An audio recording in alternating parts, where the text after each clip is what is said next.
Okay guys, Assalamualaikum dan selamat malam. By the way, kalau kau tanya aku, kita dah masuk dalam FPL minggu ke-9.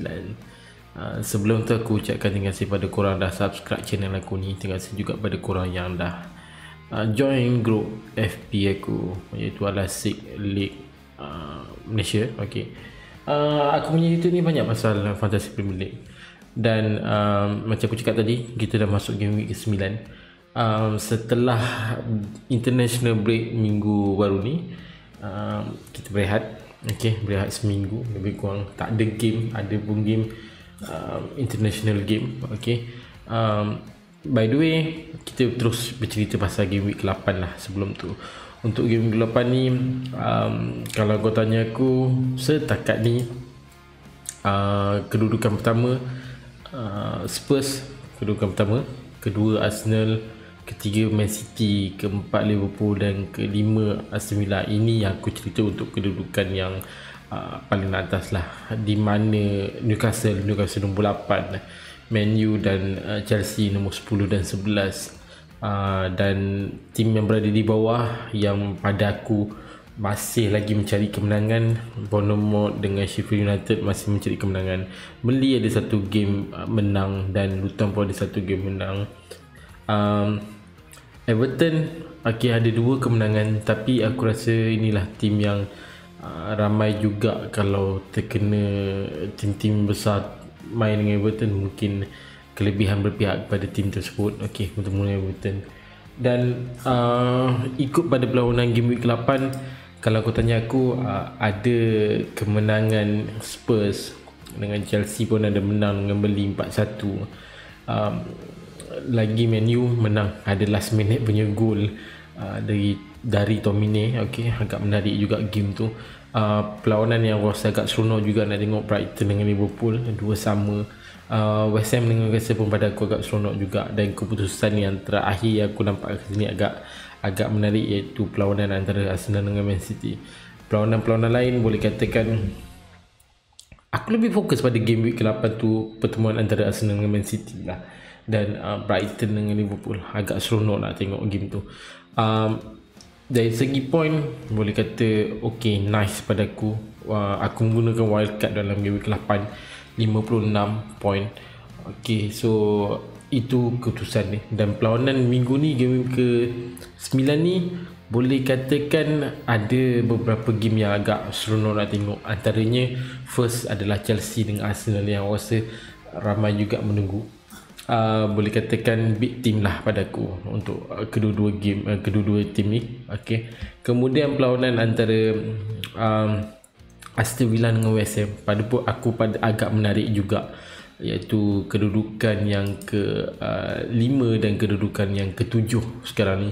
Aston Villa dalam kedudukan ke-5 dan West Ham dalam kedudukan ke-7. Dan satu perlawanan lagi yang rasa agak seronok nak tengok, iaitu perlawanan antara Man City dengan Brighton, yang aku jangkakan game ni agak menarik. Lagi-lagi Brighton dengan performance yang ada sekarang ni, boleh katakan not bad pada aku, performance yang ada pada Brighton. So itu yang antara game-game yang aku rasa aku nak tunggu untuk aku nak tengok lah untuk game week ke-9 ni. Dan bercerita pasal prediction player, kita terus pada prediction player aku. Yang first adalah Origi, iaitu pemain Spurs. Bermain bahagian defense. Kalau ikut pada perlawanan sebelum ni, Spurs ada menang 1-0 dengan Luton. Cuma yang buat sakit hati aku adalah Son. Aku letakkan sebagai Son sebagai kapten aku. Maaf sebutan aku tak berapa nak betul. Lagi-lagi nak sebut nama Son lah. Dan dalam perlawanan tu ada red card, iaitu daripada Bissouma, yang dalam minit sebelum berakhirnya perlawanan first half, yang rasa tak sepatutnya lah Bissouma buat macam tu. Tapi tak jangka lah sebenarnya. Ada red card dan perlawanan tu drag sampai ke di ujung perlawanan, baru ada jaringan daripada jaringan daripada siapa aku tak ingat. Okay, tak ingat siapa. Pada aku dalam game week ke-8 tu ramai juga yang meletakkan Son sebagai captain, termasuk aku lah. Okay, agak merugikan sebab kat situ saja hanya 6 saja kalau meletakkan captain. Untuk ODG pula, minute play yang agak tinggi juga, 81. Dekat situ ada 2 point, dan perlawanan tu boleh katakan ada clean sheet kat situ, ada 4 clean sheet, okay, point. Jadi kat situ ada 6. okay. Dari segi statistik, aku boleh katakan secara overall untuk ODG ni tak berapa sangat nampak sebab dia bermain kat defense. So kalau korang fokus pada statistik, defense boleh nampak lah ODG punya performance dalam statistik. Okay, kosong semua, shoot kosong, on target kosong, expect goal pun 0.0, key pass pun kosong. So tak berapa nampak sangat. Okay, tapi kalau korang fokus macam aku cakap tadi lah, korang fokus pada statistik untuk defend, korang akan nampak lah benda tu. Okay, perlawanan bertemu minggu ni adalah pertemuan Spurs dengan Fulham. Okay, sorry, first perlawanan antara Spurs dengan Fulham minggu ni lah akan bertemu. Okay, dari segi rekod boleh kata berpihak kepada Spurs yang ada 3 kemenangan, ada 2 seri kat situ. Rekod yang pada aku agak baik. Okay, dan dari segi rekod personal boleh katakan tak ada apa-apa gol dan assist daripada ODG. Tapi dari segi rekod personal player, aku boleh katakan Kane agak bagus. Okay, dengan 3 jaringan sebelum ni, okay, iaitu ex Spurs. Richarlison ada 2 rekod assist, manakala Son pula ada 1 rekod assist. Yang aku rasa ramai cuba meletakkan Son sebagai kapten minggu ni pun boleh jadi, tapi mungkin ada pilihan lain daripada korang. Dan minggu ni kalau ikutkan, bukan minggu ni, minggu depan, tengah minggu depan ada competition UCL, ada competition UEFA. Yang aku nampak untuk Spurs tak ada apa-apa competition yang terlibat untuk tengah minggu tu. Okay, player kedua kat sini adalah Odegaard. Okay, salah satu player yang aku boleh katakan agak bagus dekat Arsenal. Dari segi 2-3 musim ni aku rasa agak bagus. Price yang pada aku tak berapa nak tinggi sangat, 8.5. Bermain bahagian midfield, Arsenal punya player. Dan minggu ni akan bertemu dengan Chelsea, main dekat away. Okay, so maknanya Arsenal akan berkunjung ke tempat Chelsea dekat Stamford Bridge. Okay, so perlawanan yang pada aku agak menarik juga sebenarnya untuk minggu ke-9 ni. Okay, dari segi perlawanan bertemu dengan Man City, secara overall aku rasa game tu agak menarik. Okay, ada attack, ada defense, masing-masing cuba nak jaringkan gol. Dan pada aku game tu agak panas. Okay, antara perlawanan Sifu dengan anak murid, cuma tak ada apa-apa yang pergaduhan ke antara Arteta dengan Pep, tak berapa nampak sangat. Cuma biasalah, bertemu dengan tim kuat dan tim tu perlu dikalahkan, inilah yang terjadi dalam game tu. Okay, jaringan ada di hujung-hujung perlawanan, iaitu gol Martinelli yang aku rasa agak menarik sebenarnya. Okay, dan dari segi point yang ada pada Odegaard masa game Man City tu hanya 3 point saja. Ada 90 minit game, 90 minit permainan, 2 point kat situ, dan 1 clean sheet kat situ, ada 1 point untuk Odegaard. Okay, dari segi statistik aku boleh katakan agak bagus. Okay, untuk Odegaard ada 3 shoot kat situ, tapi on target tak ada yang aku nampak kat sini. Okay, dari segi expect goal 0.07 dan key pass 2, expect assist kat situ 0.05. Okay,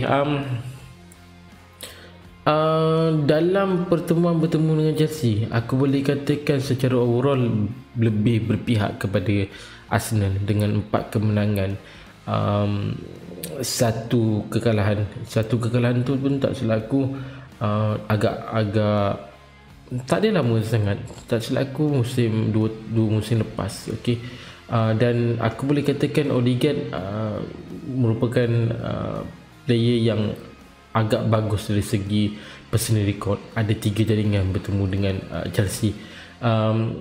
Selain daripada Odegaard, Saka juga dengan ada juga 3 jaringan. So aku tak boleh nak cakap yang Saka akan bermain minggu ni. So sebab kita tahu yang dalam international game Saka tak main, ada dengan cerita injured. Okay. Selain tu dalam game week, dalam minggu depan pertengahan minggu ada Arsenal terlibat dengan UCL Cup, okay, USL League, okay, iaitu bertemu dengan Sevilla dalam 25 bulan 10 2023. So korang boleh berkira-kira juga sama ada nak menggunakan. Pada aku untuk Odegaard tak ada masalah kot untuk digunakan dalam EPL, dalam siapa yang bermain dengan UCL Fantasi pun aku rasa tak ada masalah. Okay, ini player yang kedua lah. Okay, player ketiga kat sini adalah Almiron, salah satu player yang bermain dekat Newcastle bahagian midfield. Price yang pada aku agak okey, agak sedang-sedang 6.4. Minggu ni bertemu Crystal Palace dan kemudian untuk next game akan bertemu dengan Wolves, Arsenal dan Bournemouth. Okay, dalam perlawanan game week 8 boleh nampak ada seri game tu. Okay, dengan ada jaringan daripada Isaac bertemu dengan West Ham bermain dekat away. Predict aku mengatakan sebelum ni sebelum start game week 8 lah, aku mengatakan Newcastle akan menang dalam game tu. Tapi agak menarik sebab West Ham agak menentang dalam game tu, agak memberi saingan. So berkesudahan dengan seri 2 sama. Dekat sini boleh katakan Almiron ada minit 81 minit permainan, 2 point kat situ dan ada 1 yellow card. Siapa yang pegang Almiron aku rasa hanya dapat 1 point saja. Okey, dari segi statistik aku boleh katakan tak berapa nak cantik, tapi ada 1 shoot, ada dari segi on target kosong, expect goal kat situ adalah 0.2, kipas kat situ kosong dan expect assist kat situ pun kosong. Tak berapa nak cantik sangat. Okey, pada aku untuk pertemuan Crystal Palace boleh katakan lebih berpihak kepada Newcastle. Okey, dengan 1 kemenangan dan ada 4 seri.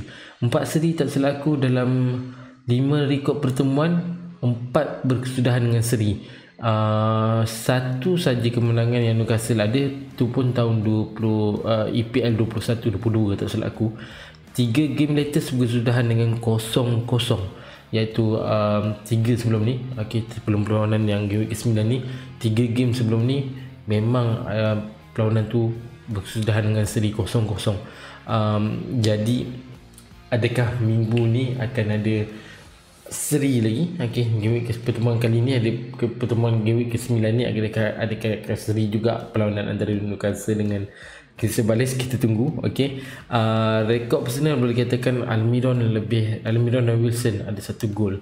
Dan minggu depan tak silap aku ada Newcastle akan terlibat dengan UCL, iaitu bertemu dengan Dortmund dalam 26 bulan 10 2023, 26 bulan 10 hari Khamis rasanya. Okey, itu player yang ketiga. Dan player keempat aku kat sini adalah Neto, iaitu salah satu player Wolves. Okey, pada awal-awal musim ni aku jarang nak letak player Wolves disebabkan futures yang ada pada Wolves agak tak berapa nak cantik sebenarnya letak. Tapi kali ni aku letakkan Neto, iaitu dengan price yang ada sekarang 5.7, bermain dekat bahagian midfield. Minggu ni bertemu dengan Bournemouth dan minggu depan bertemu dengan Newcastle, Sheffield United selepas tu dan Spurs. Okey, dari segi perlawanan bertemu dengan Aston Villa, berkesudahan dengan seri 1 sama. Tapi ada 1 red card yang aku boleh katakan game tu last minute. Okey, iaitu Lemina tak silap aku ada red card. Predict pada awal-awal untuk sebelum game week ke-8 tu aku boleh katakan Aston Villa punya game. Okey, tapi berkesudahan dengan seri 1 sama. Minute play yang ada pada Neto agak tinggi juga, 90, dan ada 1 assist daripada Neto kat situ, 3 point. So total point untuk Neto adalah 5 dalam game week ke-8. Dari segi statistik kita boleh nampak lebih kepada kipas. Okey, kipas yang ada pada Neto agak okey. 2 kat situ, aspect assist kat situ 0.75. Dari segi shoot dan on target 1 dan 0, aspect goal kat situ adalah 0.60. Okey, dari segi pertemuan bertemu dengan Bournemouth dalam 5 game yang sebelum ni, boleh katakan berpihak kepada Wolves dengan 2 kemenangan, 2 seri dan 1 kekalahan. Kedudukan pertemuan antara kedua-dua tim ni, antara Wolves dengan Bournemouth dalam kedudukan yang ke-14, iaitu Wolves dan Bournemouth dalam kedudukan 19. Dan macam aku cakap pada awal-awal video ni, aku mengatakan Bournemouth masih lagi mencari kemenangan. Bournemouth dengan Sheffield United masih mencari kemenangan lagi. Kemenangan pertama, okey, yang yang pada aku tunggu juga, okey. Games yang pada aku untuk kedua tim ni agak balance dari segi performance yang aku nampak. Dan minggu depan tak terlibat dengan apa-apa competition, so agak ada masa untuk berehat. Jadi 2 player kat sini untuk prediction aku, iaitu Odigi dengan Neto. Antara dua player ini ada tak terlibat dengan apa-apa competition untuk minggu depan. Okey, ini player yang keempat. Dan player kelima aku kat sini adalah Gibbs White. Okey, aku tak tulis nama panjang-panjang sebab aku rasa tak muat, dan aku rasa better aku letak nama Gibbs saja. So agak okey. Price 5.8. Okey, bermain dekat N4 bahagian midfield. Minggu ni akan bertemu dengan Luton, iaitu salah satu tim yang berada dalam kedudukan yang ke 17. Okey, jadi agak pada aku mudah sebenarnya untuk NFO menang. Okey, pada akulah, iaitu boleh katakan advantage sebab bermain dekat home. Okey, kemudian untuk personal record untuk Gibbs White pada aku tak ada. Okey, kosong, dan assist kat situ pun kosong untuk dari segi gol dengan assist.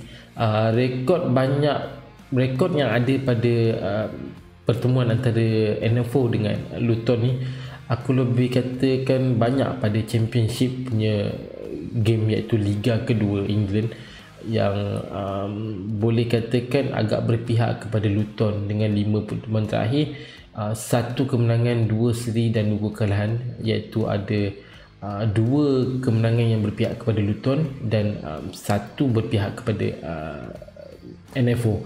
Itu dari segi pertemuan antara NFO dengan Luton dalam championship. Selepas tu rekod yang ada pun agak lama. Okey, yang aku nampak kat sini, rekod kemenangan yang ada pada NFO pun agak lama. Itu tahun championship 1920 dalam bahasa tahun